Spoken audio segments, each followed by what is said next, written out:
अथवा कोई भी व्यक्ति जो भगवान को पाना चाहता है, कोई भी, तो सबसे पहले उसे भक्तों से प्रीत करनी पड़ेगी, संतों से प्रीत करनी पड़ेगी, प्रेम करना पड़ेगा। क्योंकि उनकी प्रीति के बिना, उनसे प्रेम किए बिना, उनकी प्राप्ति के बिना हमें भगवान की प्राप्ति नहीं हो सकती। और नाभाजी कहते हैं कि जिन्होंने अपने जीवन में संत नहीं, अपने जीवन में गुरु नहीं बनाया, तो उसके जो जन्मों जन्म के जो पुण्य कर्म है ना संचित, वो कभी भी उसे फल नहीं देंगे। क्यों? क्योंकि वो एक भुने हुए बीज के समान हो जाए। जो हरि प्राप्ति की आस है, जिसे भी भगवान की प्राप्ति की आस है, तो भगतन को जस गाओ, तो भक्तों का गुणगान करो, संतों की सेवा करो, गुरुजनों से प्रीत करो।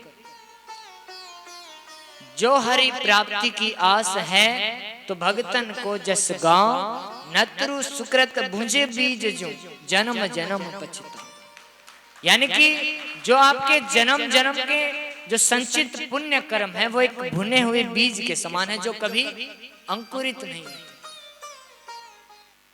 अंकुरित नहीं होंगे, जो भुना हुआ बीज होगा वो कभी भी अंकुरित नहीं होगा। तो इसीलिए भक्तों को आप देखिएगा, जब एक भक्त दूसरे भक्त से, जब भक्तों का जब मिलन होगा, तब वो एक अलग ही आनंद होगा। भक्तों के अंदर आपस में इतना प्रेम हो जाता, अरे ये भगवान का भक्त है। तो संत कहते हैं कि तेरे भक्तों की भक्ति करूं मैं सदा, और तेरे चाहने वालों को चाह। जो भी तुझे चाहता हो उसे मैं भी चाहूं, जो भी तेरा प्यारा हो वो मेरा भी प्यारा हो, मेरे सर का ताज मेरी आंखों का उतार। भक्तों से प्रेम होना चाहिए, संतों से प्रेम कीजिए। तो आइए, भक्त के भाव की चर्चा चली तो एक कथा याद आई जो गुरुदेव ने सुनाई थी।